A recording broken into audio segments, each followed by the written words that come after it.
नमस्कार, मी विलास बडे. न्यूज 18 लोकमत विशेषमध्ये आपल्या सगळ्यांचं स्वागत. अंडरवर्ल्ड डॉन दाऊद इब्राहिम पाकिस्तानात लपून बसल्याचं आता सगळ्या जगाला माहिती आहे. इतकी वर्ष त्याला पाकिस्तानात अगदी सुरक्षित वाटायचं, पण आता त्याला पाकिस्तानात असुरक्षित वाटू लागलंय. गुन्हेगारी जगतावर दहशत पसरवणाऱ्या या डॉनला आता मरणाची भीती सतावू लागली आहे. त्यामुळेच त्यानं आपल्याच हस्तकाचा गेम केलाय. पाहूयात अंडरवर्ल्ड जगतात नेमकं चाललंय तरी काय.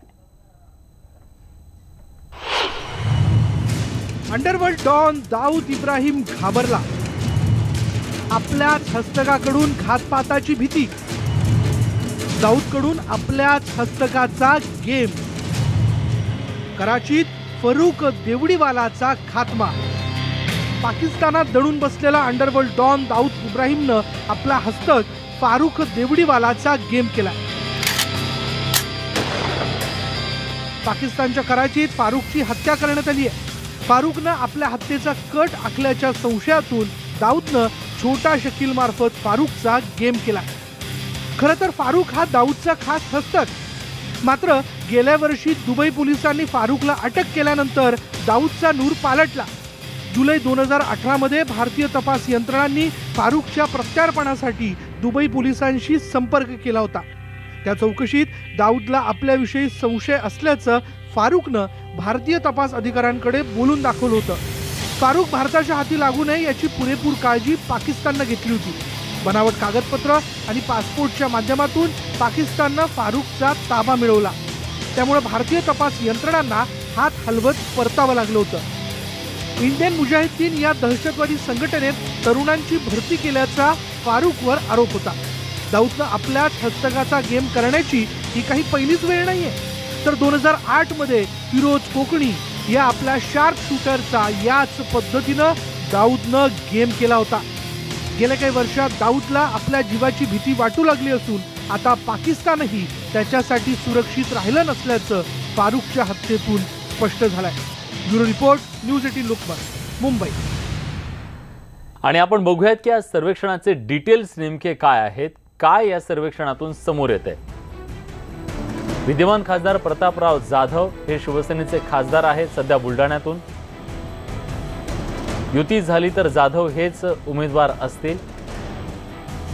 युती नाही तर भाजपकडून 3 संभाव्य उमेदवार इथं देण्यात येतील.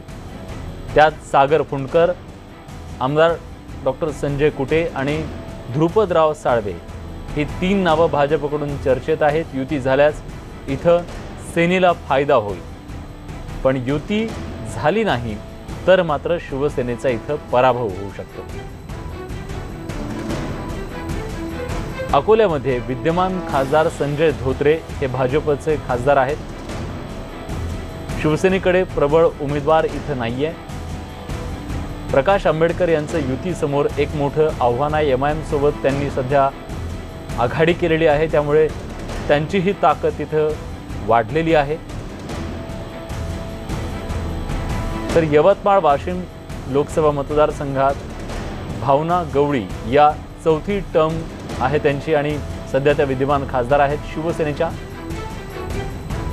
युती न झाल्यास भाजपकडून मदन येरावार यांचं नाव समोर येऊ शकतं. सध्या ते मंत्री आहेत आणि काँग्रेसकडून माणिकराव ठाकरेंची उमेदवारी निश्चित मानली जाते. या पार्श्वभूमीवर युती झाल्यास शिवसेनेला फायदा होईल, पण जर युती झाली नाही तर त्याचा फटका मात्र शिवसेनेला सहन करावा लागू शकतो.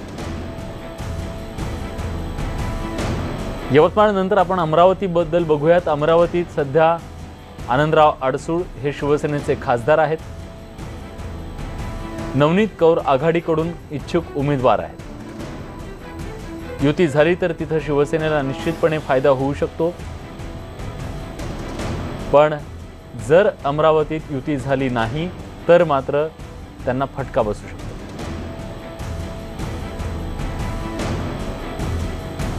विदर्भाचं हे निवडणूक सर्वेक्षण आपण बघतोय. वर्ध्यामध्ये सध्या भाजपचे खासदार आहेत रामदास तडस.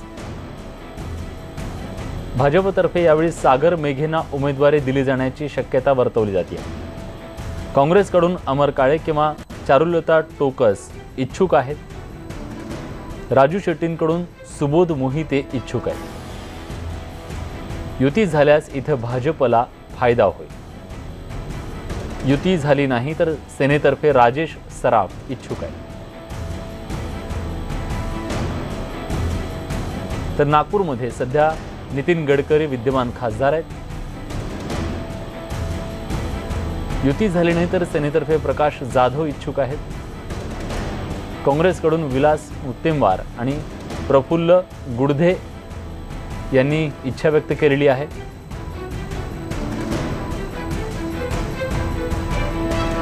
रामटेक मतदारसंघातून शिवसेनेचे खासदार कृपाल तुमाणे निवडून आले. युती झाली तर तुमाणे हेच सेनेचे उमेदवार असतील. पण युती जर झाली नाही तर तुमाणे बंडखोरी करून भाजपतर्फे लढण्याची शक्यताही वर्तवली जाते. काँग्रेसतर्फे मुकुल वासनिक सध्या इच्छुक असल्याचं कळत आहे. तर भंडारा गोंदियामध्ये नाना पटोलेंच्या राजीनाम्यामुळे तिथं पोटनिवडणूक झाली. त्याच्यामध्ये भाजपला पराभवाचा सामना करावा लागला. नाना पटोले यांच्या समोर आव्हान उभं करणं ही निश्चितपणे महत्त्वाचं असणार आहे. भाजपसाठी पोटनिवडणुकीत राष्ट्रवादीचे मधुकर कुकडे विजयी झालेले होते. भाजपकडून आता परिणय फुके इच्छुक असल्याचं कळत आहे.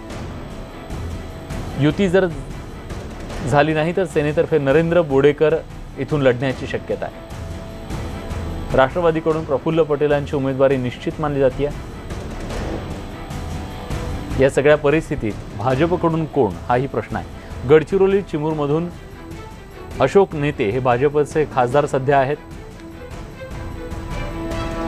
भाजपतर्फे यावेळी अमरीश राजे इच्छुक असल्याचं कळत आहे. काँग्रेसतर्फे डॉक्टर नामदेव उसंडी इच्छुक आहेत. इथं सेनेकडे प्रबळ उमेदवार नाहीये.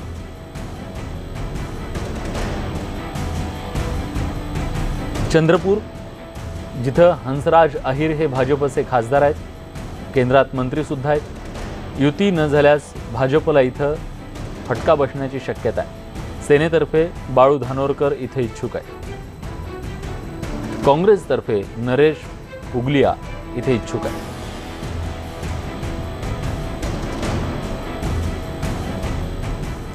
तेव्हा विदर्भामध्ये जे सर्वेक्षण करण्यात आलं त्या सर्वेक्षणातून जे समोर आलेलं आहे ते खास करून शिवसेनेसाठी मात्र अच्छे दिन आणणारं नक्कीच नाहीये. या सगळ्याबद्दल अधिक बोलण्यासाठी प्रशांत लीला रामदास आपले प्रतिनिधी आता आपल्यासोबत आहेत. प्रशांत, हा जो सर्वे केला गेलेला आहे तो सर्वे नेमका कुणी केलेला आहे आणि हा सर्वे समोर आल्यानंतर शिवसेना आणि भाजप यांची युती होणं गरजेचं आहे असं ह्या नेत्यांना तरी पटतंय की नाही? बरोबर आहे. खास करून विलास जर बघितला, हा जो सर्वे आहे एका खाजगी संस्थेच्या मार्फत करण्यात आलेला आहे, एका पक्षासाठी करण्यात आलेला आहे. महत्त्वाचं म्हणजे हा जो सर्वे आहे संपूर्ण विदर्भातील 10 लोकसभा मतदारसंघाचा, ज्यामध्ये 62 विधानसभा येतात, त्यामध्ये जर खास करून जर चित्र बघितलं तर विदर्भात पुन्हा एकदा कमळ उमलण्याची शक्यता व्यक्त केली जात आहे. जर युती झाली नाही तर धनुष्यबाण जो आहे त्याला मोठं नुकसान होण्याची शक्यता व्यक्त केली जात आहे. यात अजून एक महत्त्वाचं म्हणजे रामटेक सारखा जो मतदारसंघ नागपूरला लागून आहे, तिथे कृपाल तुमाणे सारखे जे विद्यमान खासदार आहेत त्यांच्याबद्दलही साशंकता व्यक्त केली जाते. होऊ शकतात ते भाजपतर्फे लढतील, कारण की नितीन गडकरी यांच्यासोबत त्यांची अत्यंत जवळीकता आहे आणि सर्वांना माहीत आहे की ते नितीन गडकरींच्या अत्यंत जवळ मानले जातात. त्यामुळे भाजपचा दावा करण्याची शक्यता आहे. आणि सोबतच जर बघितलं ज्या पद्धतीने हे संपूर्ण जो सर्वे आहे 6 महिन्यापासून हा सर्वे सुरू आहे, दर 15 तारखेला यामध्ये अपडेट होत असतात. आणि यातून एक महत्त्वाचं म्हणजे जर युती झाली नाही, आपल्याला माहीत असेल की ज्या पद्धतीनं चर्चा असतात शिवसेनेच्या खासदारांमध्ये की मोठं नुकसान होण्याची शक्यता आहे, त्याचं एक वर्तमान चित्र आपल्याला इथे पाहायला मिळतं. विदर्भामध्ये जवळपास 10 मतदारसंघ आहेत तिथे आणि त्यामध्ये मोठं नुकसान शिवसेनेला सहन करावण्याची शक्यता आहे. विलास, नक्कीच धन्यवाद तुम्ही दिलेल्या सगळ्या सविस्तर प्रतिक्रियेबद्दल. याबद्दल आणखीन एक महत्त्वाची ब्रेकिंग न्यूज येते. लोकसभा निवडणुकीसाठी भाजपचं महासंपर्क अभियान सुरू झालेलं आहे. 2019च्या निवडणुकीसाठी भाजपचा पत्रकार परिषदा घेण्याचा धडाका लागलेला आहे आणि 4 दिवसात 50 पेक्षा जास्त पत्रकार परिषद ज्या आहेत त्या भाजपच्या नेत्यांकडून घेतल्या जाणार आहेत. यात भाजपचे केंद्रीय मंत्री, मुख्यमंत्री, माजी मुख्यमंत्री, खासदार देशभरामध्ये या पत्रकार परिषदा घेणार आहेत. प्रशांत लीला रामदास आपल्या सोबत आहेत. प्रशांत, कुठल्या मुद्द्याबद्दल या पत्रकार परिषदा असतील, कशासाठी असतील? ज्या पद्धतीनं काँग्रेसच्या वतीनं थेट भारतीय जनता पक्षाला लक्ष केलं जातं, राफेलचा मुद्दा असो किंवा मग फसल विमा योजना असो किंवा इतरही योजना असेल, ज्या योजनांच्या माध्यमातून असं म्हणता येईल की या योजनांवरून भारतीय जनता पक्षांवरती थेट लक्ष केलं जात आहे, त्यांचं उत्तर देण्याचा प्रयत्न या भारतीय जनता पक्षाच्या महासंपर्क अभियानाच्या माध्यमातून होणार आहे। आणि हे जे पत्रकार परिषद असणार आहे ह्या मोठ्या मोठ्या शहरांमध्ये असणार आहे आणि खास करून जर बघितलं यामध्ये अनेक केंद्रीय मंत्री आहेत, सोबतच योगी आदित्यनाथ सारखे जे मंत्री आहेत जे उत्तर प्रदेशचे आहेत, त्यानंतर विजय रुपानी जे गुजरातचे मुख्यमंत्री आहेत, मनोहरलाल खट्टर जे हरियाणाचे मुख्यमंत्री आहेत, देवेंद्र फडणवीस जे महाराष्ट्राचे मुख्यमंत्री आहेत, याशिवायही उपमुख्यमंत्री देखील या सगळ्या पत्रकार परिषदेमध्ये सहभागी होणार आहे। राम माधव असो, अनुज जैन असो, भूपेंद्र यादव म्हणजे अमित शहा यांचे अत्यंत जवळचे मानले जाणारे सरचिटणीस आहे। बहुतांश काम अमित शहा कार्यालयाचं जे आहे ते भूपेंद्र यादवांच्या माध्यमातून होतं। आणि सोबतच जर बघितलं तर अनेक केंद्रीय मंत्री आहेत, जर त्यामध्ये खास करून जर बघितलं आपण निर्मला सीतारामन सारखे मंत्री आहेत, याशिवाय प्रकाश जावडेकर आहे, JP नड्डा आहे, वीरेंद्र सिंग आहे, VK सिंग आहे, राजवर्धन राठोड आहे, स्मृती इराणी आहे, या सगळ्यांचा एक प्लॅन तयार झालेला आहे। आगामी सगळी मंत्र्यांची फौज जी आहे ती आता मैदानात उतरणार आहे आणि काँग्रेसच्या हल्ल्यांना जे आहे ते उत्तर दिलं जाणार आहे। धन्यवाद तुम्ही दिलेल्या सगळ्या सविस्तर माहितीवर। केंद्र सरकारप्रमाणेच फडणवीस सरकारनंही ऐन निवडणुकीच्या तोंडावर OBC समाजासाठीच्या 700 कोटींच्या स्पेशल पॅकेज प्रस्तावाला मंजुरी दिली आहे आणि इतर मागासवर्गीय समाजालाही खुश करण्याचा प्रयत्न केलाय। राज्य मंत्रिमंडळाच्या बैठकीत या OBC स्पेशल पॅकेजला मंजुरी देण्यात आली आहे। सवर्णांपाठोपाठ सरकारनं OBCंनाही केलं खुश। OBCंसाठी 700 कोटींच्या स्पेशल पॅकेजला मंजुरी। महाराष्ट्रात फडणवीसांचा मोदी पॅटर्न। राज्य मंत्रिमंडळाच्या बैठकीत OBC आणि भटक्या विमुक्तांसाठीच्या तब्बल 700 कोटींच्या स्पेशल पॅकेजला मंजुरी देण्यात आली आहे। राज्याचे OBC मंत्री राम शिंदे यांनी यासंबंधीचा प्रस्ताव दिला होता। यामध्ये वसंतराव नाईक महामंडळासाठी 300 कोटी रुपये, OBC महामंडळासाठी 250 कोटी, त्यामध्ये वैयक्तिक कर्जाची मर्यादा 25,000वरून 1 लाखांवरती नेण्यात आली आहे, तर उद्योगासाठीच्या 10 लाखांवरील कर्जाला व्याज परतावा। रामोशी, वडार, पारधी समाजासाठी विशेष आर्थिक तरतूद आज करण्यात आली आहे। वसंतराव नाईक महामंडळासाठी आपण 300 कोटी रुपयाची तरतूद केली आहे, तर इतर मागासवर्गीय महामंडळासाठी आपण 250 कोटी रुपयाची यासाठी तरतूद केली आहे। आज विशेष म्हणजे रामोशी, वडारी आणि पारधी समाजासाठी विशेष असं पॅकेज याच्यामध्ये देण्याचं देखील प्रावधान केलेलं आहे। त्याच्यासाठी एक वेगळी फ्रेम करून या समाजातील लोकांना जास्तीचं प्रकरण किंवा जास्तीचा लाभ आणि त्यांना कर्ज प्रकरणे कसे मंजूर होतील यासाठी देखील एक स्वतंत्रपणे निर्णय घेण्यात आलेला आहे। OBC समाजाला खुश करताना सरकारने आरोग्य विमा योजनेची व्याप्तीही आता 5 लाखांपर्यंत वाढवली आहे। त्यासाठी केंद्राची पंतप्रधान आरोग्य विमा आणि राज्याची महात्मा ज्योतिबा फुले योजना यापुढे एकत्रितपणे राबवली जाणार आहे। दरम्यान OBCंसाठी सरकारने निवडणुका डोळ्यासमोर ठेवून घोषणांचा पाऊस पाडला असला तरी त्याची अंमलबजावणी कधी होणार असा सवाल OBC नेत्यांकडून विचारला जातोय।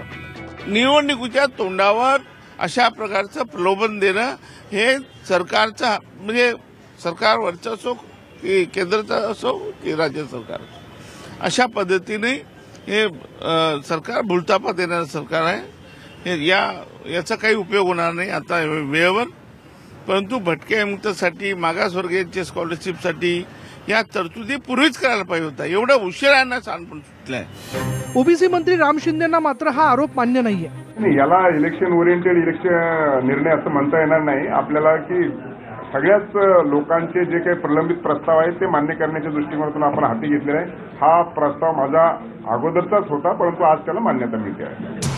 मराठा समाजाला राज्यात 16% आरक्षण दिल्यानंतर तिकडे केंद्रातही मोदी सरकारने सवर्णांना 10% आरक्षण जाहीर करून खुल्या वर्गाची नाराजी दूर करण्याचा प्रयत्न केला। मध्यंतरी अॅट्रॉसिटीचा कायदा कठोर करून दलितांची नाराजी दूर केली होती, पण भाजपची हक्काची वोट बँक असलेल्या OBC समाजाला राज्यात काहीच पदरात पडलं नव्हतं। या पार्श्वभूमीवर सरकारनं हे OBC कार्ड आजमावून पाहिलंय, पण धनगर आरक्षणाचा तिढा सरकार कसा सोडवणार हा प्रश्न अजून गुलदस्त्यातच आहे। विवेक कुलकर्णीसह bureau report, news 18 Lokmat, Mumbai. Karnataka सरकार गडगडणार असल्याची चर्चा सध्या जोरात सुरू आहे। त्यातच 2 अपक्ष आमदारांनी सरकारचा पाठिंबा काढून घेतल्यानं कुमारस्वामी सरकारवर टांगती तलवार आहे। आता भाजपकडूनच सरकार पाडणार असल्याचं सांगितलं जात आहे। कर्नाटकात पुन्हा कमळ फुलणार, 2 दिवसात पडणार कर्नाटक सरकार। भाजपच्या गोटात नक्की काय शिस्त आहे? मला असं वाटतं की सर्वाधिक प्रमुख पार्टी म्हणून कर्नाटकमध्ये आम्हाला मॅन्डेट मिळाला होता आणि त्या दृष्टिकोनातून हालचाली सुरू आहे. निश्चित स्वरूपामध्ये येणाऱ्या काही कालखंडामध्ये, काही दिवसामध्ये तो निर्णय अपेक्षित आहे. कर्नाटकातलं काँग्रेस जेडीएसचं सरकार पडणार असं आता भाजपचे नेतेच उघडपणे म्हणायला लागलेत. गेल्या काही दिवसांपासून कर्नाटकी नाटकाची रंगीत तालीम जोरात सुरू आहे. या नाट्यातला नवा अंक म्हणजे मकर संक्रांतीचा मुहूर्त साधत एच नागेश आणि आर शंकर हे 2 अपक्ष आमदार सत्तेतून बाहेर पडलेत. संक्रांति के दिन में बदलाव चाहिए सरकार में, ये अच्छा तरफ से सरकार होना चाहिए, इसलिए मैं क्या सपोर्ट किया, वो सपोर्ट को मैं विड्रॉ कर रहे आज. इकडे बंगळुरूपासून 1000 किलोमीटर दूर मुंबईतल्या रेनिसॉन्स हॉटेलमध्ये काँग्रेसचे 3 आमदार गेल्या 2 दिवसांपासून ठाण मांडून आहेत. कुमारस्वामी सरकारच्या पायाखालची वाळू सरकारला लागली असली तरी त्यांना मात्र सरकारला कोणताच धोका नसल्याचा जेडीएस आणि काँग्रेसच्या नेत्यांचा विश्वास आहे. 2 MLAs, independent MLAs, withdraw the support. What will be the numbers? You seem to be the most relaxed. I am totally relaxed. I am totally relaxed. I know what is my strength. ये government मजबूत है, आप फिक्र करने की जरूरत नहीं. वो लोग लाख कोशिश करने दो, हमारे पास भी उनके लोग आने वाले हैं और मैं यही इंतजार कर रहा हूँ कि वो क्या कर रहे.